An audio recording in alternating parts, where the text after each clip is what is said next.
Desde mi perspectiva, es difícil poder escuchar el término delito de lesa humanidad porque sencillamente en el Perú no existe. El compliance tiene la particularidad, Renzo, de que si bien busca mitigar el riesgo, no siempre va a lograrlo. Vamos, ni el Estado puede evitar que sucedan actos delictivos, con todo el poder que tiene. Si es que no hay nada que esté tras los talones del Estado para que pueda habilitar o procesar adecuadamente a una persona en un tiempo razonable, entonces podría ocurrir que la justicia se dilate. Y justicia que tarda no es justicia.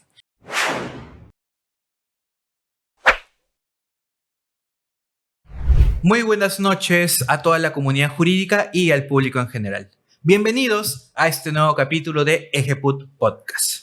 En esta oportunidad tenemos el agrado, el orgullo de tener la compañía del doctor Walter Palomino Ramírez. Muy buenas noches, doctor. Buenas noches, Renzo. Y al contrario, te agradezco a ti y a Ejeput por esta amable invitación para poder conversar un poco sobre temas de justicia penal. Muchas gracias, doctor. Bueno, como lo conversé un poco antes de empezar esta entrevista, ya es común en este podcast no presentarlo nosotros a usted, sino escucharlo. Queremos saber, para las personas que por supuesto no lo puedan conocer, cómo usted se presentaría como persona a este nuevo público. Muy bien, Renzo. Desde mi perspectiva, si tuviera que presentarme, yo creo que diría lo siguiente, ¿no? Yo me considero, primero, una persona leal en todo ámbito, en el ámbito académico y en el ámbito profesional. Y en el ámbito profesional, concretamente, pues soy abogado penalista, me especializo en todo lo que es el litigio en el derecho penal económico de la empresa. Asimismo, soy docente universitario. Hoy en día estoy a cargo, tengo el agrado de estar a cargo de la coordinación del área penal de la Universidad Científica del Sur. Una interesante forma de presentarse. Por supuesto, le agradezco también por su sinceridad en la forma de expresarse hacia nosotros y veo en sus logros y su orgullo también en la forma en su expresión. Quiero empezar, tal vez, un poco repitiendo la fórmula, pero siempre es interesante empezar de esta manera. Vamos a regresar a los años en que usted todavía estaba en el colegio. Estaba, supongo que en secundaria. Estaba en esa etapa importante de la vida en la cual un pequeño Walter se preguntaba: ¿qué voy a hacer con mi vida? ¿Quiero estudiar? ¿Quiero trabajar? Y si quiero estudiar, ¿qué quiero estudiar? ¿Dónde voy a estudiar? ¿Cómo usted termina estudiando la carrera de Derecho? Sí, Renzo, ciertamente yo sé que a otras personas les ha ocurrido que tienen esta quizás decisión que tomar respecto de lo que quieren estudiar, ¿no? Si derecho, a los que les gusta derecho también les gusta a veces literatura, historia, entre otros. Bueno, en mi caso realmente nunca tuve que tener esta, digámoslo así, confusión. Para mí era claro, siempre he querido el derecho. Desde el colegio, creo que desde primaria incluso, yo sabía que quería ser abogado. Esa es una interesante respuesta. Y ahí tal vez quisiera profundizar un poco, pero tal vez sabe usted cómo es que desde primaria quiso ser abogado. Tal vez, no sé, la influencia de algún familiar cercano, mamá o papá, o tal vez alguna cercanía con una película, como a algunos también los influye. Pero me da bastante curiosidad, porque usted estuvo decidido desde primaria, cuando muchos llegan a secundaria y no lo saben. ¿Cómo es que, si es que usted por supuesto lo recuerda? Sí, por supuesto. Lo que pasa es que mi familia, tanto mi mamá como mi papá son abogados. Mi mamá ha sido por varios años fiscal y también juez penal. Mi papá se especializa en temas de derecho administrativo y, por supuesto, abogado también. Trabajaba en el OCE e incluso en algún escenario también ha representado al Estado en temas de controversias internacionales. Entonces, desde siempre los he visto dialogar sobre temas de derecho, los he visto en alguna audiencia, en algún debate jurídico, y creo que desde ese momento pues yo he tenido claras las cosas, ¿no? Y me gusta el derecho, disfruto cada minuto del día dedicado al derecho. Y usted, bueno, como le ocurre a muchos chicos, la verdad no es necesariamente ni bueno ni malo, pero ¿sus padres lo empujaron a ser abogado? O sea, sus padres, como abogados ambos, dijeron: yo quiero que mi hijo siga mi profesión, o tal vez usted vio y dijo, yo quiero ser como ellos? ¿Cuál fue su caso particular? Yo creo que lo último, al ver su ejemplo, la dedicación que tienen hacia la carrera y en ambos la pasión que sienten por el derecho, pues creo que yo siento lo mismo, ¿no? Y hemos tenido una coincidencia en ello. Ahora, nunca me dijeron que yo deba estudiar una u otra carrera. En realidad la determinación nació por mí, seguramente reflejado o inspirado por ellos, ¿no? Eso sí debe ser de esa forma. Ahora, a la larga, no sé si se sientan contentos o no de que yo haya elegido ser abogado, porque como te imaginarás, si entre abogados a veces tenemos opiniones distintas, diversas, pues en mi familia no es la excepción. Entonces, en algún almuerzo familiar, alguna cena, donde tenemos que hablar de algún caso o de un aspecto de dogmática jurídico-penal, etcétera, pues también surgen los aspectos controvertidos, ¿no? Me imagino que esos aspectos controvertidos deben ser, tal vez, puede ser, principalmente con su madre, me imagino, porque como dijo que su madre es fiscal, o ha sido fiscal, no estoy seguro, pero fiscal, la postura del fiscal es una muy clara, la persecución. En cambio, usted como abogado en general, que no es fiscal, lo común es la defensa, y es también muy probable que a veces choquemos en opinión. Quiero hacerle otra pregunta. Discúlpeme si es un poquito indiscreta, pero me llama la curiosidad. Sobre todo porque usted es nuestro primer invitado que nos ha comentado que sus dos padres han sido abogados, pero aún así no lo empujaron a la carrera, sino que fue algo voluntario. ¿Cuál fue la reacción de sus padres cuando usted en secundaria les dijo, yo quiero estudiar Derecho? Yo creo que en secundaria y también a inicios de la carrera, pues estaban encantados, ¿no? De que haya un abogado más en la familia y que, claro, tenían la idea de que podríamos viabilizar, imagino yo, varios aspectos en común, ¿no? De cambiar ideas u opiniones. Ya durante la carrera esto fue siendo algo distinto, ¿no? Porque teníamos ideas encontradas en algunos temas de derecho, ¿no? Sobre todo en derecho penal, que es lo que a mí más me gusta en realidad. Por ejemplo, ¿no? ¿Cuál debe ser el sentido de las penas? ¿Debe viabilizarse siempre la resocialización o no? ¿Es viable que el Estado pueda pretender la resocialización en un contexto donde las cárceles están hacinadas, en donde no hay la logística adecuada? ¿Hasta qué punto una persona puede ser privada de su libertad por 35 años? ¿No? Que es la duración máxima que tiene las penas privativas de libertad de carácter temporal. Definitivamente son puntos ampliamente discutibles, ampliamente controvertidos, y me cuesta imaginármelo. Lo digo desde mi posición en la que yo soy el único abogado en la familia, y si bien cuando me reúno con mi familia hablamos de noticias, soy yo el abogado, soy yo el que opina como abogado, y si me dan la contra, que por supuesto lo hacen, es más de una perspectiva de ciudadano, Claro. que un poco desconocedor del derecho, pero deben ser bastante interesantes, discúlpeme la confianza, deben ser bastante interesantes esos almuerzos o esas cenas en familia donde terminan tocando el tema, espero sin pelearse por los temas, sino en un debate interesante. Avancemos un poquito en el tiempo. Ya entró a la universidad. La carrera, 5 años, 6 años, 7 años, en general es una carrera larga, a veces un poco pesada, pero definitivamente muy apasionante. A lo largo de estos múltiples años que puede durar la carrera, nos topamos con 1001 experiencias, más allá de lo académico. Nos topamos con grandes compañeros que nos dan lecciones de vida, positivas y negativas. Nos topamos con profesores universitarios que su pasión por la enseñanza nos cautivan, su forma muy dinámica y particular de enseñar nos cautivan, o incluso lo malo que son enseñando también nos decepciona. Nos podemos topar de todo.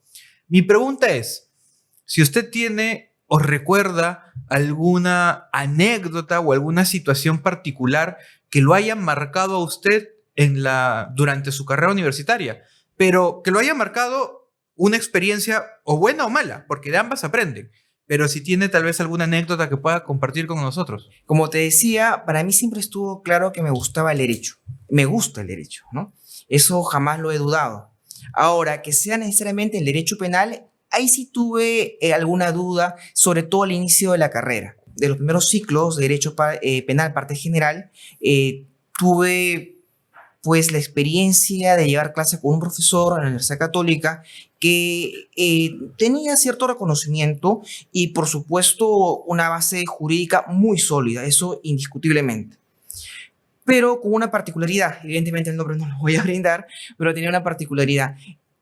Al momento de hacer preguntas a los estudiantes, cuando algunos no contestaban de la mejor manera que aquella persona podría considerar adecuada, no reaccionaba, creo yo, de la mejor manera, sino que hacía algunos gestos o algunas bromas, unas bromas muy, digamos, ácidas respecto al estudiante. Entonces, eso no me gustaba mucho y no me gusta. Hoy en día como docente, por ejemplo, a mí me encanta provocar debate, que exista polémica. Yo siempre le digo a mis estudiantes que podemos estar en desacuerdo y si lo estamos, pues fantástico. No hay nada más democrático que el desacuerdo.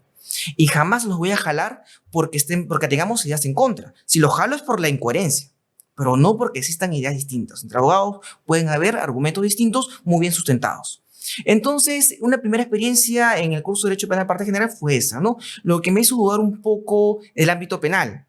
Ya luego, en los siguientes ciclos, tuve, digámoslo así, el gusto, el privilegio de llevar clases con el profesor José Antonio Carollón, que creo es uno de los mejores penalistas del país. Y luego también con el doctor Carlos Caro Coria, y luego con Iván Meini, e Iván Montoya. Iván Montoya fue mi asesor de la tesis de pregrado y de la tesis de maestría. Y bueno, con toda esa línea de profesores tan buenos en derecho penal, evidentemente mi gusto por el ámbito penal se incrementó.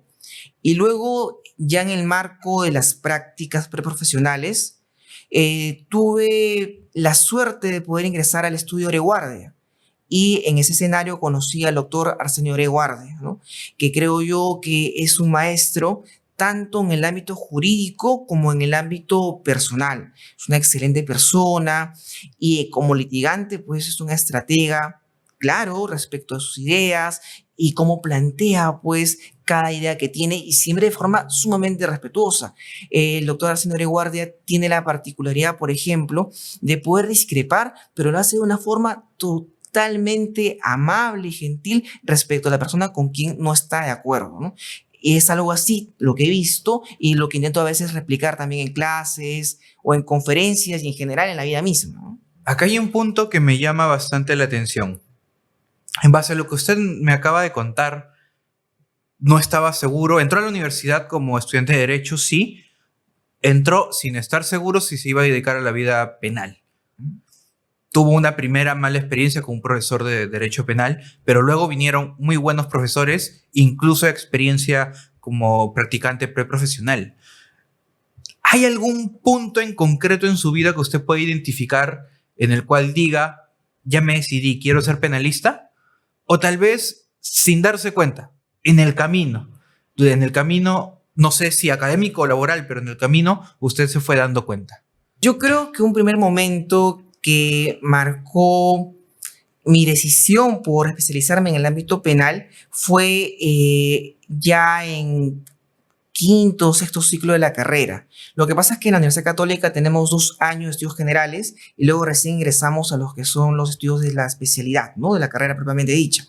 Entonces, ya luego de llevar penal parte general y parte especial, los cursos en Derecho Penal en la Católica son muy pocos. Bueno, por lo menos en mi época eran pocos. Ahora creo que se ha incrementado un poco más en la malla curricular.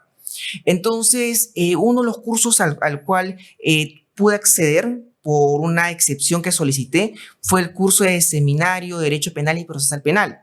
Era un curso que yo estaba llevándolo cuando todavía no había llevado Procesal Penal, pero me interesaba seguir indagando y estudiando al respecto, ¿no? Entonces, en ese curso fue que coincidí con el doctor José Antonio Carollón.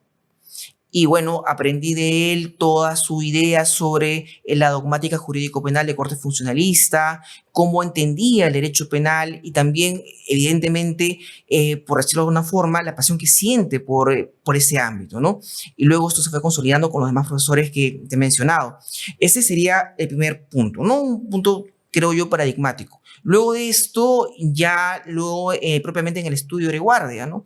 Con el doctor Arsenio, cuando he podido discutir con el doctor o participado de una exposición o quizás del análisis de un caso y he observado cómo se pone en práctica la dogmática jurídico-penal, todo esto que vemos en el plano teórico, que alguien puede decir que es abstracto, luego cómo va tomando forma al momento de definir una estrategia y cómo es que todas estas ideas pueden conducir a una defensa adecuada de una persona frente a una imputación que puede privarle de su libertad. Y creo que ahí fue también el otro momento donde pues tomé esta decisión de querer seguir especializándome en este ámbito de la carrera, ¿no? Ahora quiero avanzar un poquito más en el tiempo.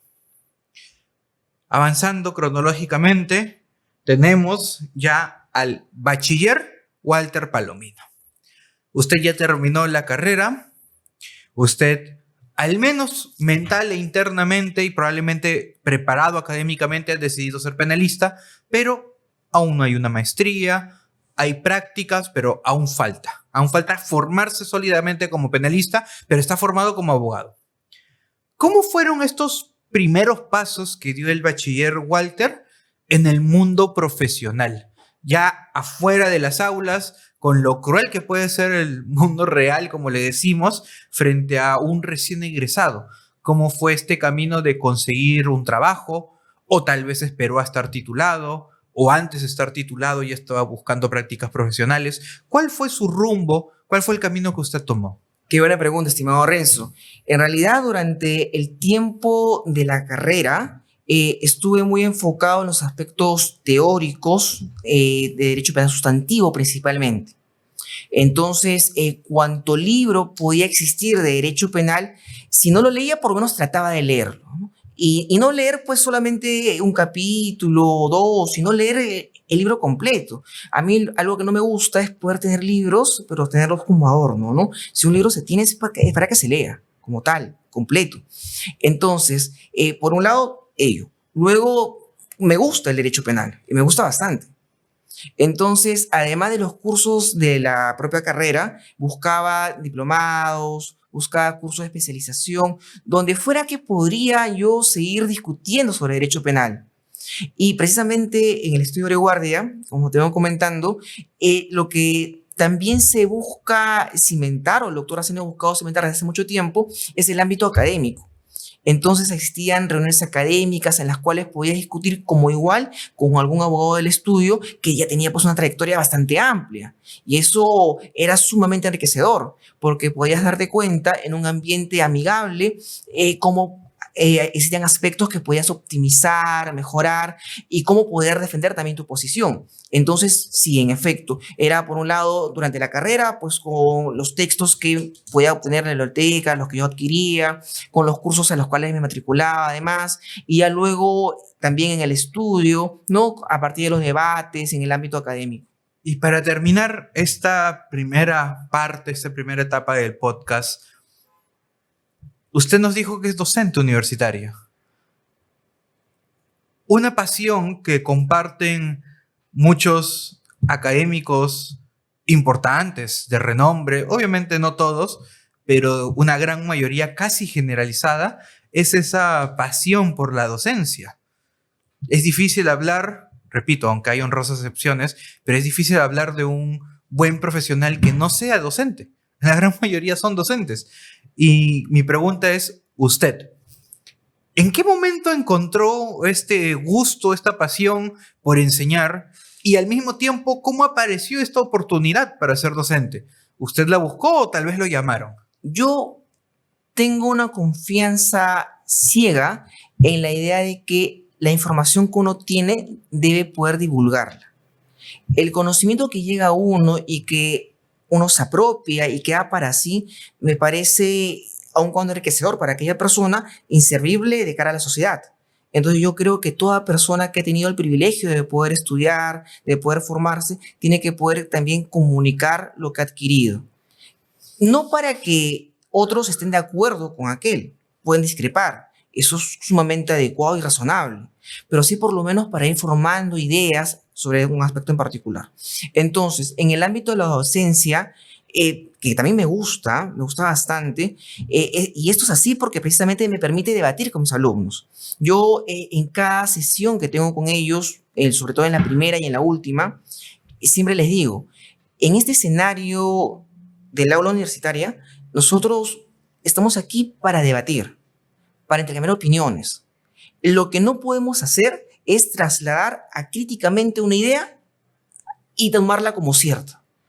Por más que lo podamos ubicar en el texto de un profesor sumamente importante, por más que lo podamos encontrar de repente en un acuerdo plenario emitido por la Corte Suprema o en una casación, no porque esté fijado en alguno de esos textos, entonces ya está escrito en piedra.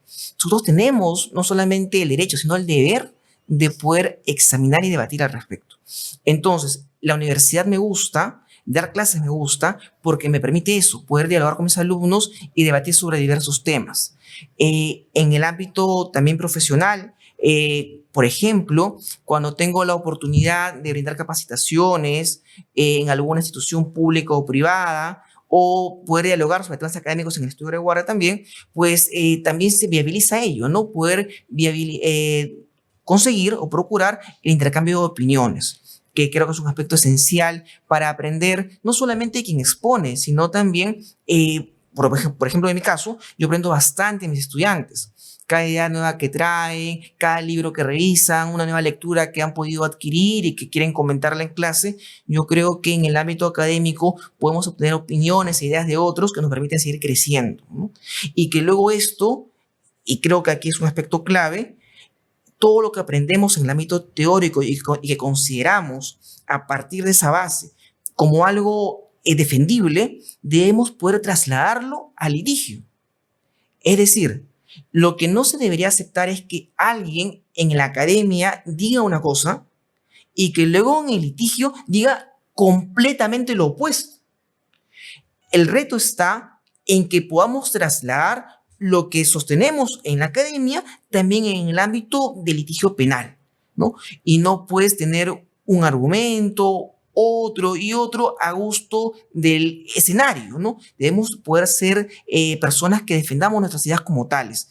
Siempre una expresión que he escuchado es que alguien debe poder defender aquello que cree a razón del derecho y de su propia conciencia, ¿no?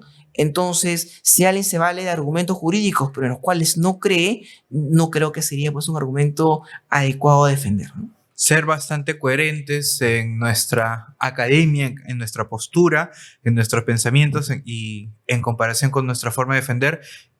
Y también rescato no caer en la falacia de la autoridad, solo porque lo diga la Corte Suprema, un gran jurista, un gran autor, no necesariamente es cierto o en el tiempo puede cambiar. Me quedo principalmente con esto.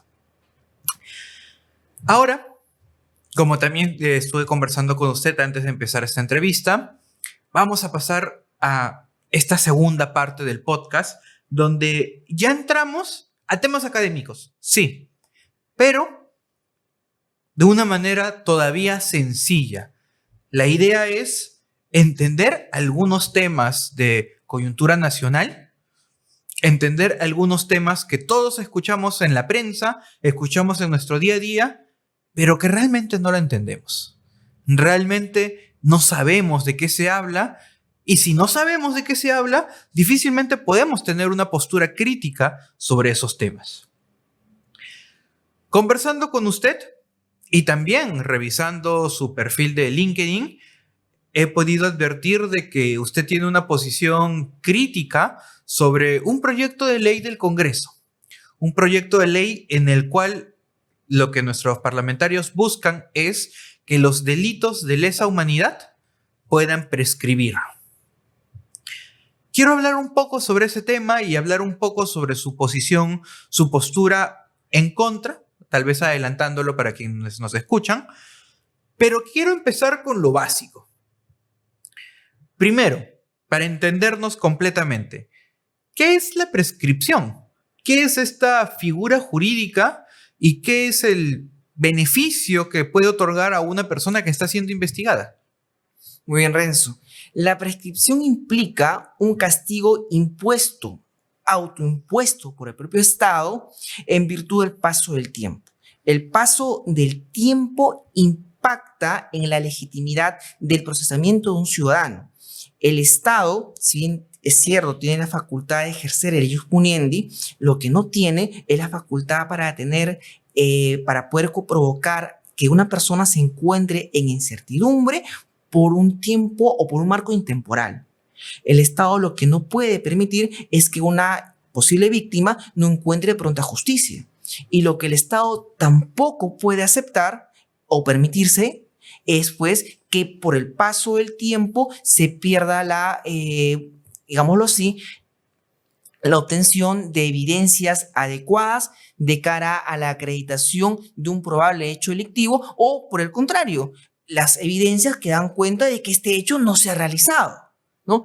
Entonces, la prescripción implica eso, un castigo impuesto al Estado en virtud del paso del tiempo que impide el procesamiento legítimo de un ciudadano. Entonces, estamos entendiendo, para empezar, la prescripción es un castigo, pero no es un castigo para el investigado presunto responsable, sino es un castigo para el Estado a través de la prohibición de continuar la persecución en contra de este investigado. Y esto es a consecuencia del paso del tiempo.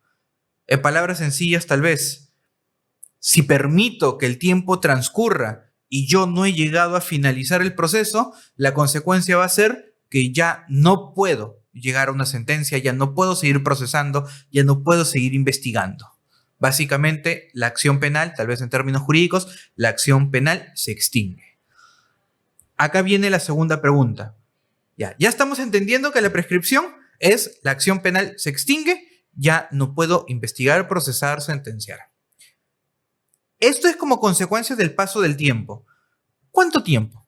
¿Es lo mismo una prescripción para un delito con una sanción baja, como puede ser una difamación, una injuria, una calumnia, o comparado con otros delitos socialmente y en la pena mucho más graves, como por ejemplo un homicidio calificado, un feminicidio, una violación sexual?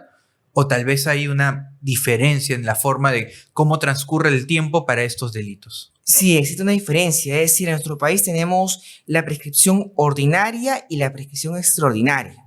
La prescripción ordinaria es decir, digamos, un tiempo igual al máximo de la pena del delito que estemos evaluando. Y la prescripción extraordinaria es igual al máximo de la pena más una mitad de aquella. No, esto ocurre, por ejemplo, si es que en una investigación o si es que se hizo una investigación en concreto frente a una persona y se le atribuyen cargos en específico, ¿no? Entonces se interrumpe la prescripción y comienza a correr el marco ya excepcional, ¿no? La prescripción extraordinaria. Ahora, un aspecto importante a tomar en consideración es que en nuestro país existen delitos que tienen penas sumamente elevadas, ¿no? Imaginemos que existan muchísimos delitos, varios delitos con penas de 30 años. Entonces, la prescripción de aquellos delitos será pues un tiempo igual a los 30 años. Si hablamos de prescripción extraordinaria, de 45 años.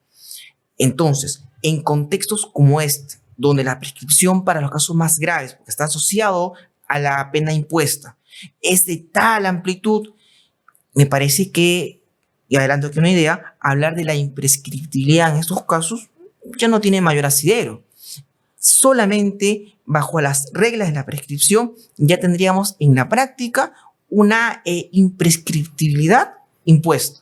Una persona que tenga 40 años, por ejemplo, al momento que cometa un delito, si es que cometiera uno que está castigado con 30 años, una prescripción extraordinaria serán 45. No, tendría que vivir hasta los 85 o 90 años para poder, digámoslo así, salir hipotéticamente librado bajo prescripción, ¿verdad?, de aquel delito que se le está procesando. Entonces, podemos concluir, y tal vez poniéndolo con un ejemplo, un delito de homicidio simple, que la pena es de 6 a 20 años, si yo cometo un homicidio, para que la pena prescriba tienen que pasar mínimo 20 años, que es el tiempo máximo.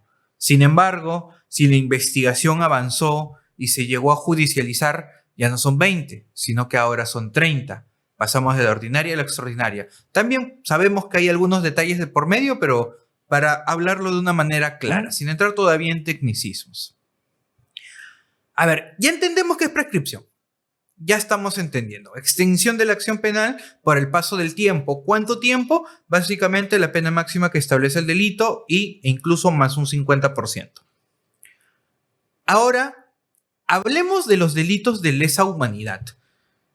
¿Qué se entiende por un delito de lesa humanidad? ¿Qué es un delito de lesa humanidad? E incluso si nos puede dar algunos ejemplos para poder entenderlo.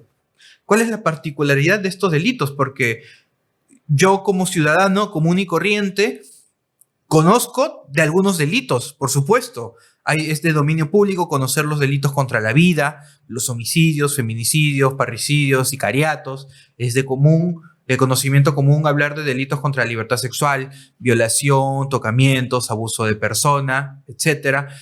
Hay delitos contra la integridad, lesiones, delitos contra el patrimonio, robo o extorsión y una serie de delitos que, por supuesto, es común escucharlos en el día a día.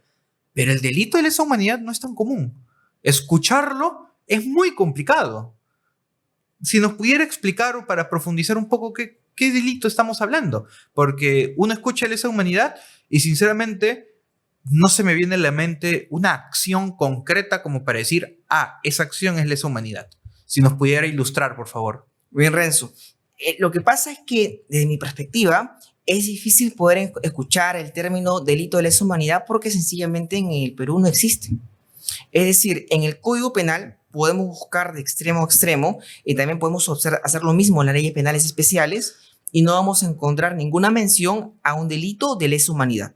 Vamos a encontrar los delitos de homicidio, los delitos contra la salud, contra la libertad ambulatoria, entre otros, pero no vamos a encontrar delitos de lesa humanidad. Lo que existe a nivel internacional son los crímenes de lesa humanidad, que dan cuenta de ciertos hechos, por ejemplo, un atentado contra la vida realizado en ciertos contextos. Se dice por lo menos lo siguiente, ¿no? Un ataque generalizado o sistemático dirigido en contra de la población civil y con la aquiescencia del Estado. Estos elementos llamados contextuales pueden provocar que, por ejemplo, un ataque o la lesión del bien jurídico vida humana pueda adquirir a la luz del contexto internacional la categoría de crimen de lesa humanidad. Y tiene además otros efectos indirectos no incriminatorios. Por ejemplo, la imprescriptibilidad, la prohibición de amnistía, de indulto y también pues que se exija un mayor reproche en función de la dimensión del tipo de hecho que estamos nosotros observando. Entonces, le estoy entendiendo. Un delito de lesa humanidad, en esencia, podrían ser muchos delitos que ya conocemos, pero todos con una nota particular que es el contexto. Si hay un contexto especial, el homicidio puede convertirse en un crimen de lesa humanidad. Si no existe este contexto especial, pues se queda como un simple homicidio de los que conocemos. Nos ha mencionado que este contexto es un ataque sistemático o generalizado donde está de por medio el Estado. Tal vez podría explicarnos un poquito más en qué consiste este contexto y me atrevo a ponerle una pregunta para entender un ejemplo. Todos conocemos la realidad nacional y sabemos de que hubieron marchas en contra del actual gobierno. Lamentablemente, como consecuencia de estas marchas, ocurrieron algunas muertes que un sector de la población dice que fue responsabilidad por parte de quienes debían guardar la calma, buscar la paz en la sociedad, e incluso van un poco más lejos diciendo de que fueron órdenes de funcionarios con un poder superior. Mi pregunta es, suponiendo, no lo afirmo ni lo niego, suponiendo que de verdad estas víctimas hubieran sido como consecuencia de una orden por el Estado y dentro de este contexto de estas marchas nacionales que tuvimos un par de días, ¿esto podría ser un delito de lesa humanidad? ¿O tal vez todavía falta algo para que sea delito de lesa humanidad? Renzo, para que exista un crimen de lesa humanidad, como mencionábamos, debe presentarse los elementos contextuales. Ataque generalizado o sistemático, esto es provocado por un plan, ¿verdad?, que impacte en la población civil y que todo esto se realice con la aquiescencia del Estado. Por lo tanto, si es que en el contexto de una marcha o en el contexto de repente de repeler por la fuerza del orden a algunos ciudadanos que puedan estar llevando a cabo algún acto ilegal, si es que pasara algo que pueda afectar la vida o la salud de esas personas, si es que esto es solamente así, esto sería un acto aislado, lo cual no significa impunidad. Y aquí hay un aspecto muy importante, ¿no? Que no podamos sostener que una persona pueda ser legítimamente condenada por un crimen de lesa humanidad, no debe provocarnos la idea de que, entonces va a haber impunidad. Por supuesto que no, porque lo que va a ocurrir es que esa persona sea condenada por la pena que corresponda al hecho que ha realizado. Si ha realizado un delito, por ejemplo, asesinato, tendrá una pena no menor de 15 ni mayor de 35 años. Una pena bastante intensa, por supuesto. Entonces, no hay impunidad. Siempre se pone en debate, por ejemplo, ya que has colocado un caso, lo ocurrido con el expresidente Alberto Fujimori, ¿no? A quien se indica que un sector de opinión considera se le condenó por un crimen de lesa humanidad. Sin embargo, y se puede buscar rápidamente en las redes, tanto el doctor San Martín Castro como otros magistrados que condujeron a su condena, que le impusieron, así como también diversos abogados de diversas universidades y distintas opiniones, han señalado que al expresidente Alberto Fujimori no se le condenó por un crimen de lesa humanidad, se le condenó por el delito de asesinato, por el de lesiones graves y también por el secuestro, entre otros. Y no así por un crimen de lesa humanidad. Lo que sí se hizo en la resolución fue señalar que estos hechos, a la luz del derecho internacional, podrían ser denominados como crímenes de lesa humanidad. Pero la sanción impuesta al expresidente Alberto Fujimori no fue por un crimen de lesa humanidad como tal, porque si esto hubiese sido así, esa sentencia sería nula, toda vez que en nuestro país no existe una norma interna que castigue o que regule y castigue los actos denominados de lesa humanidad. Lo que siempre se ha debatido más bien es otro ámbito, que responde a lo siguiente. Se puede en nuestro país, pese a que no existe una norma penal interna que castigue la lesa humanidad, imponer los efectos incriminatorios no incriminatorios indirectos, por ejemplo, la prohibición de prescripción, de indulto y de amnistía. Un sector de opinión considera que sí. Es decir, aun cuando a una persona, a la luz del derecho interno, en virtud del principio de legalidad penal, no se le puede condenar por lesa humanidad, sí se le puede imponer los efectos no incriminatorios indirectos. Es decir, se le puede aplicar la prohibición de la prescripción, del indulto y de la amnistía. Eso sí, señalan que eso es viable toda vez que, como no impactan en la pena, por tanto, no son incriminatorios, sino que tienen otra clase de efectos, si es sostenible su aplicación. Le soy sincero, acá me empiezo a emocionar un poco con la entrevista por lo bastante interesante que me parece este tema. A ver, primero voy a sintetizarlo un poquito. Estamos hablando del delito de los crímenes de lesa humanidad y ya nos está quedando en claro que tiene que haber un contexto bastante particular. Un ataque sistematizado o generalizado en el que de alguna manera intervenga el Estado. Pero también estamos aclarando de que en nuestro país no existe una legislación específica. Es legislación internacional, pero no es específica. En consecuencia, no podemos tener una condena por un delito de lesa humanidad, porque simplemente no existe en nuestro país ese delito como tal. Sin embargo, circunstancias que acompañan a un delito o un crimen de lesa humanidad, según lo que nos está diciendo, sí sería posible imponerlas en nuestro país siempre y cuando se dé el hecho que se asimile al crimen de lesa humanidad. Ya nos mencionó imprescriptibilidad, prohibición de indulto, prohibición de amnistía, y entiendo, por supuesto, que hay una postura opuesta a este punto de debate, en el cual me imagino dirán, no se puede imponer una imprescriptibilidad, un indulto, una amnistía, y me imagino que la respuesta debe ir por la línea del principio de legalidad. Si textualmente la norma no prohíbe, entonces tal vez difícilmente se puede extender. Aunque por supuesto es un debate abierto y yo estoy lanzando por el momento comentarios al aire. Ahora, aterrizándolo al debate que ha ocurrido como consecuencia de este proyecto por parte del Congreso. Ya entendemos que es prescripción. Ya entendemos que es un crimen de lesa humanidad. Y mi primera pregunta es, ¿cuál es la necesidad? Si en nuestro país no existe como tal el delito de lesa humanidad, ¿cuál es la necesidad de regular una imprescriptibilidad de un delito que no tenemos? ¿Cuál ha sido la intención del legislador de regular esta situación? Muy bien, Renzo. Es un aspecto sumamente controversial, ¿ah? Porque, como te vengo señalando, hay quienes consideran que aun cuando en nuestro país no exista en la norma interna alguna regulación sobre la lesa humanidad, y toda vez que es una norma de carácter penal la que tendría que prohibir esas conductas para ser comunicadas al ciudadano respecto de lo que está prohibido o lo que está permitido, entonces no podrían existir condenas por lesa humanidad, ¿no? Es una idea que quiero dejar fijada.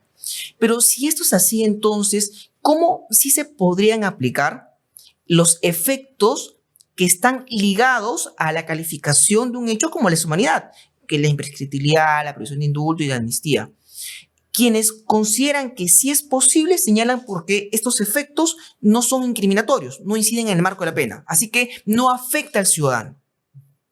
Yo, de la forma más respetuosa, discrepo, porque evidentemente sí inciden en la libertad de un ciudadano, toda vez que no va a poder recuperar si es que acaso fue privado de su libertad por un indulto o por una amnistía. Yo sé, no son términos propiamente jurídicos, sino que tienen cierto matiz político, pero también es una forma de recuperar su libertad de un ciudadano.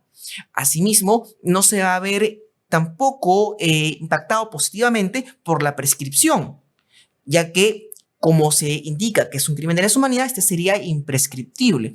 Entonces sí tiene un efecto sobre el ciudadano. Y en esa línea habría que preguntarnos, ¿ciertamente es necesario que estos efectos puedan aplicarse pese a que no exista una regulación en el ámbito interno que lo habilite? Por lo menos en el tema de la imprescriptibilidad o prescripción de los delitos, yo considero que no. Y lo digo por lo siguiente.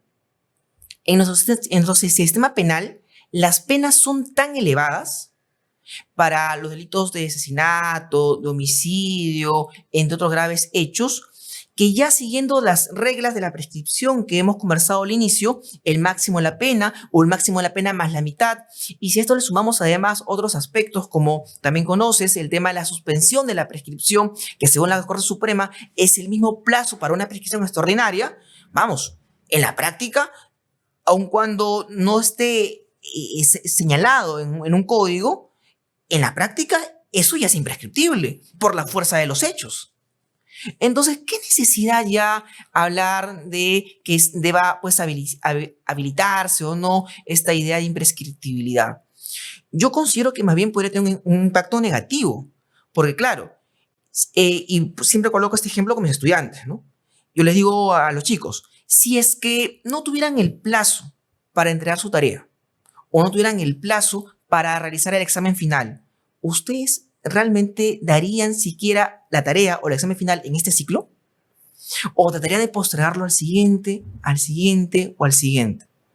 Si es que este último escenario fuera posible, entonces quizás también en el sistema de justicia penal podría ocurrir lo mismo.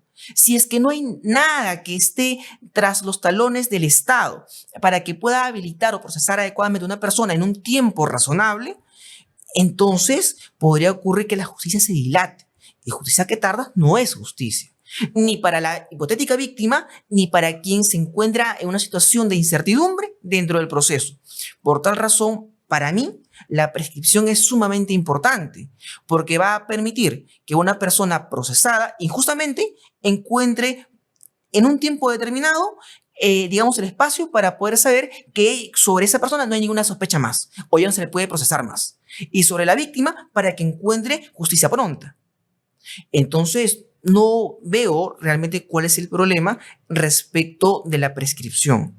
Esta idea de que la prescripción genera impunidad tendría sentido, pues, si los marcos de prescripción fueran de 1 año, 5 años, fueran tiempos bastante cortos, lo cual no sucede en nuestro país. Cuando leía sobre el tema, también había pensado bastante en cuál es la necesidad de volver imprescriptible un delito que, si bien normativamente tiene una prescripción, en la práctica el plazo es tan largo que parece imprescriptible, en la práctica.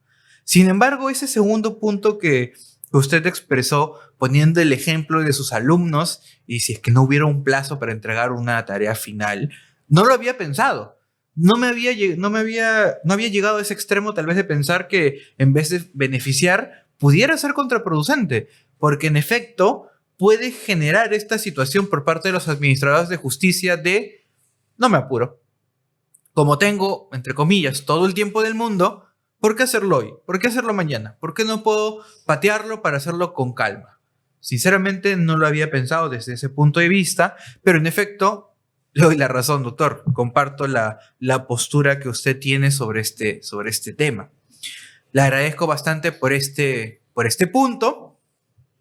Y ahora, drásticamente, le quiero cambiar de tema. Digo drásticamente porque me parece que es un bonito cierre para este primigenio tema. Ahora quiero hablarle, sin quitarle mucho tiempo tampoco, acerca del oficial de cumplimiento. Vamos a poner un pequeño contexto para todos los que nos están escuchando. Actualmente, las empresas, principalmente grandes empresas, buscan crear un sistema de cumplimiento dentro de su organización. ¿Qué es este sistema de cumplimiento? Si bien el doctor Palomino podrá definirlo mejor que yo, en palabras sencillas, implica el crear un sistema el cual busque combatir posibles consecuencias penales, posibles actos delictivos que puedan ocurrir en el interior de una empresa. Porque es cierto, una empresa lamentablemente puede crearse con una intención criminal o tal vez crearse con una intención comercial, pero en el camino o es instrumentalizada o se convierte para el otro lado, para el lado oscuro de la fuerza, como dicen algunos. En este contexto, buscamos crear un sistema de cumplimiento. Y también se busca crear un cargo especial dentro de las empresas que es el que se encargue de implementar y asegurar su ejecución de este sistema de cumplimiento, el cual es el oficial de cumplimiento. Así que, si bien lo he definido con mis torpes palabras, ahora le pregunto a usted, tal vez para aclararlo un poquito mejor, ¿qué debemos entender por oficial de cumplimiento y cuáles son sus principales deberes dentro de esta implementación de un sistema de cumplimiento dentro de una empresa? Ciertamente, Renzo, yo creo que lo has definido bastante bien. Es decir, a partir de los casos, sobre todo Lavallato, que impactaron en el sistema de justicia penal en nuestro país, se comenzó a procurar que las empresas, al ser fuentes de riesgo, ser focos de riesgo, tienen que ser adecuadamente gestionadas. El compliance o programa de prevención de delitos penales lo que busca es eso, poder implementar diversas medidas dentro de la empresa para mitigar el riesgo, una mitigación razonable del riesgo de que se provoque algún acto delictivo. Entonces, por ejemplo, ¿no? Si nosotros fuéramos los officer compliance de una empresa tipo Odebrecht, seguramente una medida para mitigar el riesgo de que ocurran actos de corrupción en el contexto de las contrataciones públicas sería evitar, poner una regla que evite que nuestros agentes puedan interactuar con agentes estatales en contextos fuera del horario de oficina o que puedan dar algún tipo de obsequio, por ejemplo. Esas prácticas deberían quedar completamente desterradas. Para esa forma, ir reduciendo el riesgo de que un obsequio que puede ser, por ejemplo, una medalla conmemorativa de la empresa, pueda pasar luego a ser una medalla de oro carísima, ¿no? Y más bien dar lugar a lo que podría ser la entrega de un soborno. O que una reunión fuera de la institución pueda en realidad estar encubriendo un encuentro subrepticio para poder viabilizar de forma ilegal una contratación estatal. Entonces el compliance busca eso, poder ofrecer, diseñar mecanismos para mitigar el riesgo de que sucedan actos delictivos dentro de la empresa. El compliance tiene la particularidad, Renzo, de que si bien busca mitigar el riesgo, no siempre va a lograrlo. vamos, ni el Estado puede evitar que sucedan actos delictivos, con todo el poder que tiene. El contexto de inseguridad ciudadana que vivimos actualmente es una muestra de ello. Si el Estado no puede, ¿una empresa del sector privado podrá hacerlo? Pues tampoco. Entonces, los mecanismos de prevención buscan reducir el riesgo, pero no eliminarlo. Lo que quiero decir, Renzo, es que podría ocurrir que dentro de la empresa suceda un acto delictivo, pese a que exista un compliance. Pero esto no debería llevarnos a pensar que el compliance entonces estaba mal implementado, que ha sido un compliance de pura cosmética e inservible. No, la delincuencia avanza. Las formas de comisión de actos delictivos también evolucionan. Entonces puede ser que el compliance se haya visto entonces impactado por esta nueva forma de comisión delictiva y no lo haya podido mitigar o evitar. Y aquí viene un segundo momento del compliance. Ok, no pude prevenir la actuación ilícita, pero sí debo poder identificarla y una vez identificada, comunicarla para poder gestionar lo ocurrido, ¿no? Entonces, si es que esto es el compliance, ¿qué es lo que hace un oficial de cumplimiento? Esa persona va a estar a cargo, dentro de sus posibilidades físicas y jurídicas, ¿verdad?, de poder implementar este mecanismo dentro de la empresa y velar porque se pueda viabilizar adecuadamente. Esto es que desde la alta dirección hasta la última persona dentro del engranaje de la empresa cumpla con aquellas reglas, directrices y principios implementados bajo el marco del programa de cumplimiento. Muy bien, estamos partiendo de un modelo de prevención. Busca prevenir de una manera razonable, no absoluta porque no se puede, es una situación utópica, impedir completamente el crimen, pero busca evitar razonablemente prevenir la comisión de actos delictivos mediante, y puso unos ejemplos bastante interesantes que pueden parecer comunes. En mi experiencia personal, tengo un familiar, no voy a decir su nombre, no es abogado, pero trabaja en una institución pública y me comenta muchas veces con alegría porque obviamente le parece interesante, le favorece a esta persona, pero yo cuando lo escuché me quedé pensando que le pongo más o menos el contexto. Esta institución pública, repito, no voy a decir nombres, pero esta institución pública constantemente necesita adquirir ciertos productos. Y estos productos solo son fabricados por muy pocos lugares. Digamos que quiero un objeto, necesito un objeto y este objeto solo lo producen 5 o 4 lugares diferentes. Pero este único objeto es muy caro. Es decir, basta con que yo compre uno y ya le hice el año a la empresa. Así que, y me cuenta esta persona, que las empresas se pelean entre ellas para agasajar a los trabajadores de esta institución. Les hacen un desayuno a todo el pabellón, o si no, los invitan a un buffet, o cuando es el cumpleaños del jefe, le traen su torta, le hacen una fiesta, cuando es el aniversario del lugar, de la institución o de la oficina, les invitan a un compartir, les llevan un vino, un trago, etc. ¿Cuál es el objetivo? Obviamente es que cuando se vaya a comprar este objeto u objetos, yo piense en ellos, quienes de alguna manera me ayudaron, me favorecieron, etc. Este tipo de actos, claro, le estoy dando un ejemplo de entre miles, solo que yo lo pongo por la cercanía que he tenido con esta historia. Este tipo de casos es el típico caso de un posible acto de corrupción, no digo ni sí ni no, pero posible acto de corrupción que el compliance busca evitar.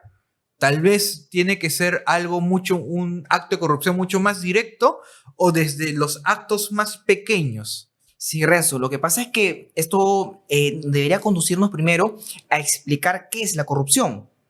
La corrupción, por lo menos hasta el día de hoy, según Transparencia Internacional y algunos documentos también dados por nuestro propio Estado, implica el abuso del poder, público o privado, para obtener un beneficio indebido.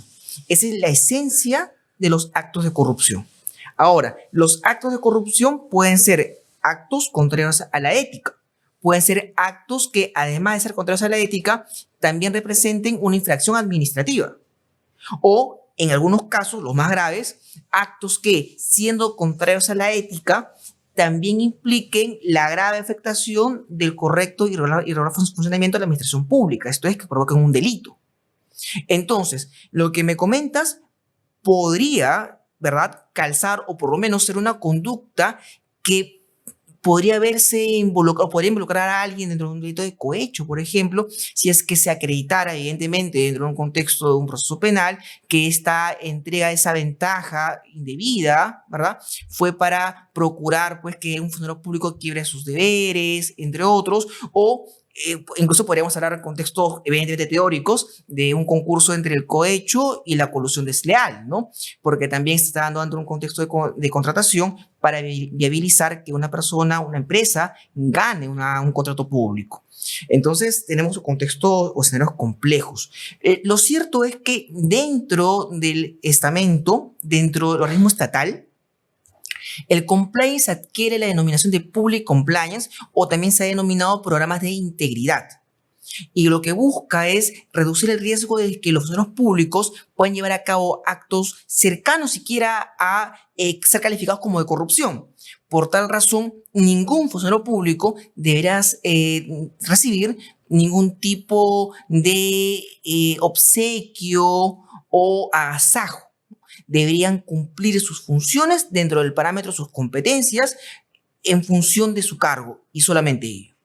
El compliance, bajo esta línea, como te podrás dar cuenta, tiene entonces, por decirlo de alguna forma, un doble camino, en el ámbito público y en el ámbito privado. En el ámbito privado lo conocemos como el criminal compliance, lo que queremos evitar es contingencia de carácter penal. En el ámbito público, public compliance o programas de integridad. ¿Va a bastar que implementemos el compliance en un único ámbito y no en ambos? Evidentemente no, porque los delitos de corrupción tienen una particularidad, que son delitos donde se observa la bilateralidad, agentes estatales y privados. Bajo ese escenario, entonces, si queremos poder contener o gestionar adecuadamente este fenómeno que es la corrupción, mitigarlo, deberíamos poder viabilizar los programas de control normativo tanto en el ámbito público como en el ámbito privado. Personalmente voy entendiendo mucho mejor este sistema de prevención que se busca implementar, por supuesto, y quiero regresar un ratito al oficial de cumplimiento. Pero quiero preguntarle a través tal vez de un par de ejemplos muy concretos. Primero, en el escenario hipotético de que existe un oficial de cumplimiento, pero este aún no implementa este sistema de prevención. Y sin aún haberlo implementado, ocurre un delito en el cual forma parte la empresa de la cual él es el oficial de cumplimiento. ¿Esta persona tiene responsabilidad penal? ¿Tiene responsabilidad administrativa? ¿O simplemente no responde por el delito que ocurrió, pero que tal vez pudo haber evitado si implementaba este sistema? Tu pregunta nos lleva a varios escenarios hipotéticos. Paso rápidamente, ¿no? El primer escenario hipotético. Debemos recordar que no todo delito debe provocar automáticamente la responsabilidad dentro de la empresa del gerente general, del representante o de un apoderado, sino que debe provocar, en su caso, en función de las circunstancias, la responsabilidad de quien haya tenido aquel deber de mitigar cierto riesgo que finalmente se materializó en un delito. Entonces, bajo esta primera idea, habría que preguntarnos, una persona que tiene el cargo de Officer Compliance, pero que todavía está implementando este sistema y por tanto no es algo que ya se haya instalado en la empresa y que deba más bien controlar o supervisar su realización, no su gestión. ¿Tendría que tener responsabilidad por diversos delitos que se puedan realizar? Desde mi perspectiva, no, porque sus deberes todavía asociados a la implementación del compliance no están pues orientados a mitigar el riesgo de corrupción o actos ilegales. Lo que en todo caso habría que preguntarnos es, dentro de la empresa, ¿quién fue que quebró sus deberes dentro de los ámbitos de competencias y que viabilizó a partir de eso, seguramente usando a la empresa, la realización de un acto delictivo, ¿no? Pero responsabilizar a alguien que está asumiendo dentro de la empresa este cargo, que solamente ha firmado el documento, pero que todavía el compliance no se ha implementado, me parece que sería o podría provocar a que estemos exigiendo algo a alguien que evidentemente no puede todavía realizar, ¿no? Eso en un primer escenario. Un escenario distinto es donde ya esté el compliance implementado, esté funcionando dentro de la empresa y esta persona decida, por ejemplo, hacerse de la vista gorda y no observar que el gerente comercial esté llevando a cabo actos corruptos y por tanto no gestiona adecuadamente el compliance. Ahí podríamos hablar de los límites de la comisión por omisión respecto al delito que se haya realizado. Y finalmente un escenario intermedio podría ser el siguiente, ¿no? Existe una persona encargada del sistema de cumplimiento, ha observado que se está llevando a cabo actos que parecen ser delictivos, que tienen apariencia delictiva. Entonces lo comunica a la alta dirección. Lo comunica por correo, documenta todo. Pero la alta dirección no le contesta nunca.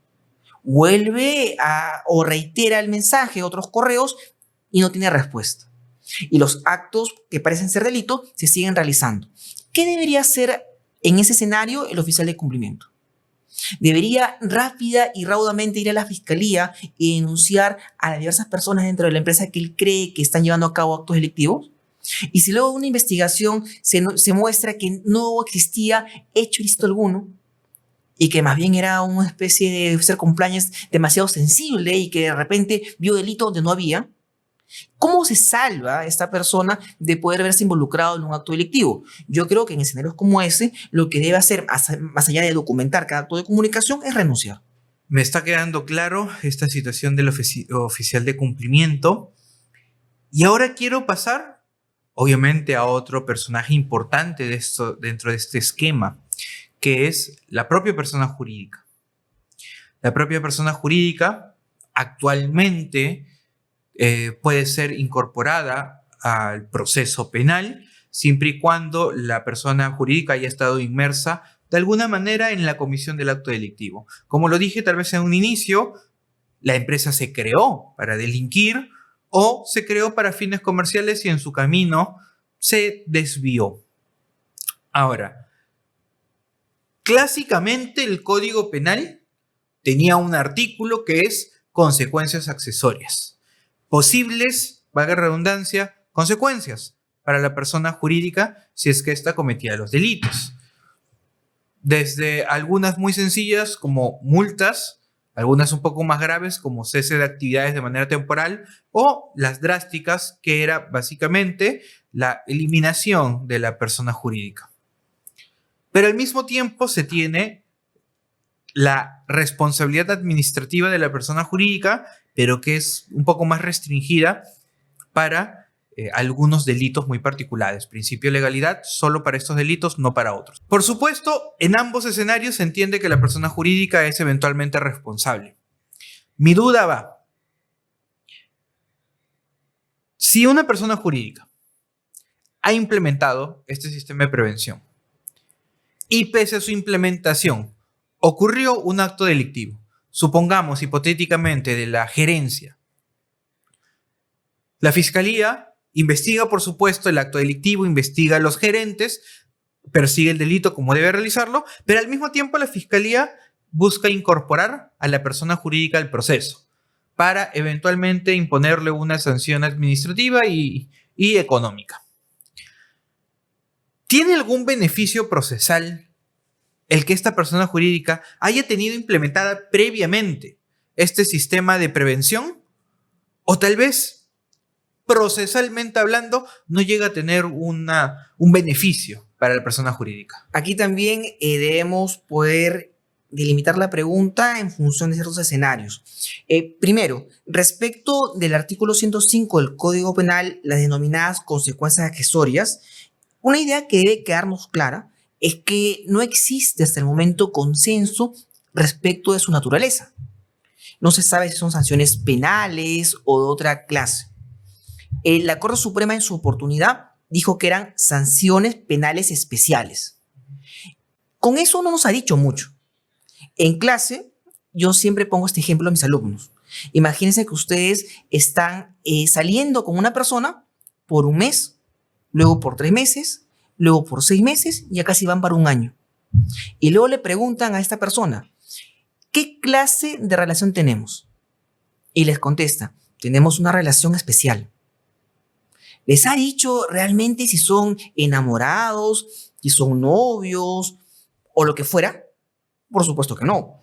La Corte Suprema nos ha dicho que las consecuencias accesorias son sanciones especiales. ¿Qué significará el carácter especial? No está claro.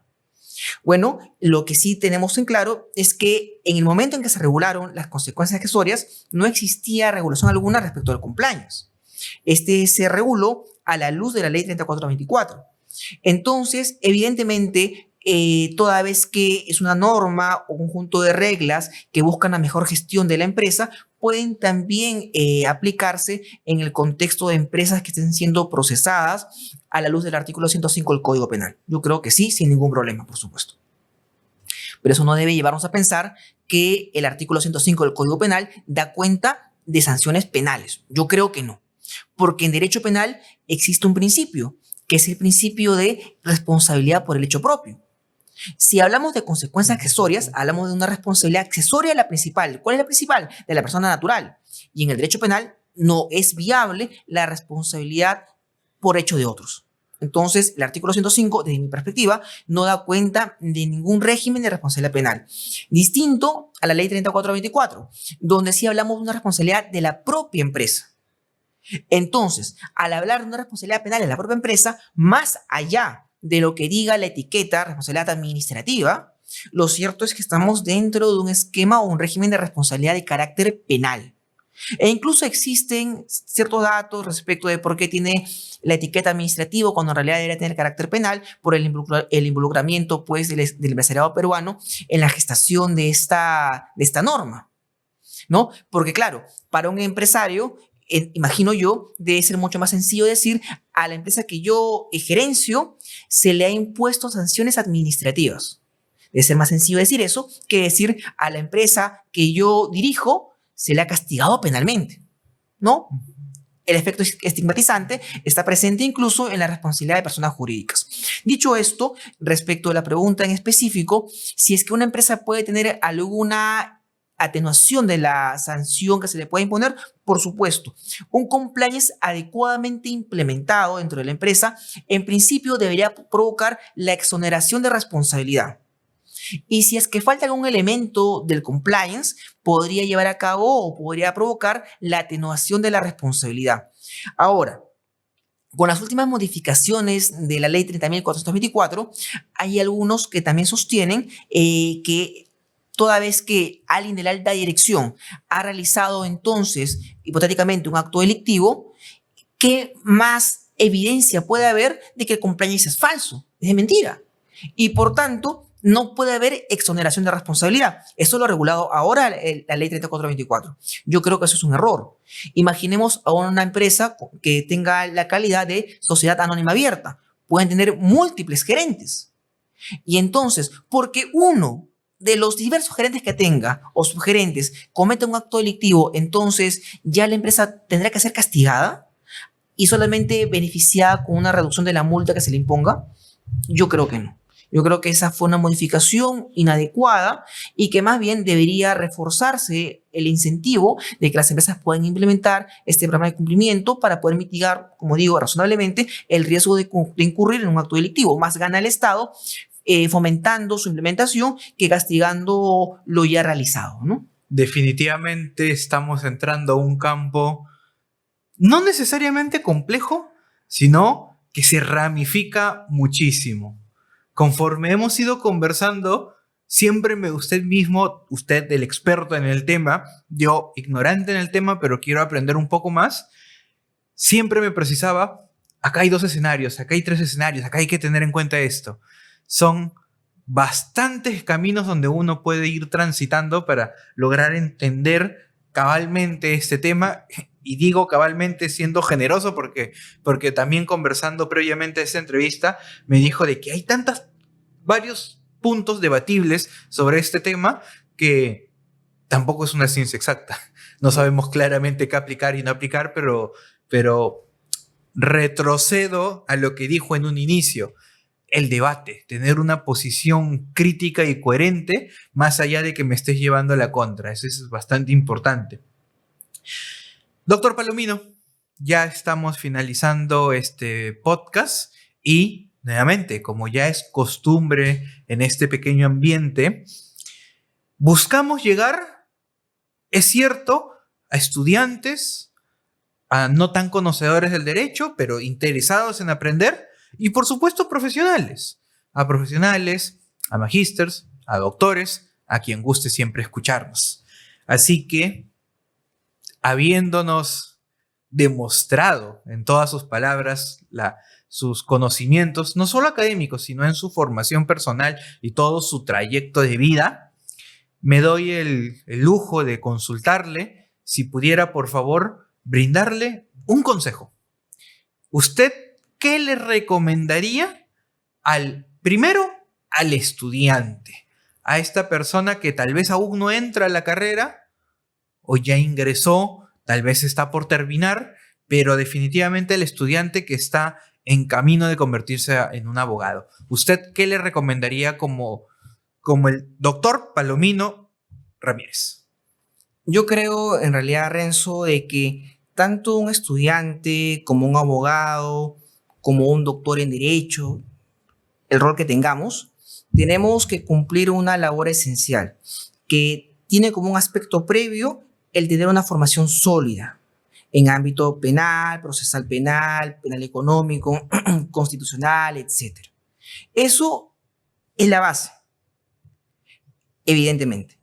Pero a partir de esto, algo que es sumamente importante, sobre todo hoy en día en el sistema de justicia penal, es que tengamos la entereza de poder defender nuestras ideas, que podamos sostener argumentos jurídicos sólidos que nos permitan estar tranquilos con lo que consideramos correcto desde la perspectiva de la ciencia penal y procesal penal, y también con nuestras conciencias. Porque cada posición que defendamos, seamos abogados, fiscales o jueces, va a impactar en la justicia, en que una persona pueda perder su libertad de forma indebida o verse involucrada en un proceso cuando no debiera. O muy por el contrario, podría provocar que alguien que realmente haya cometido un delito no sea procesado conforme corresponda.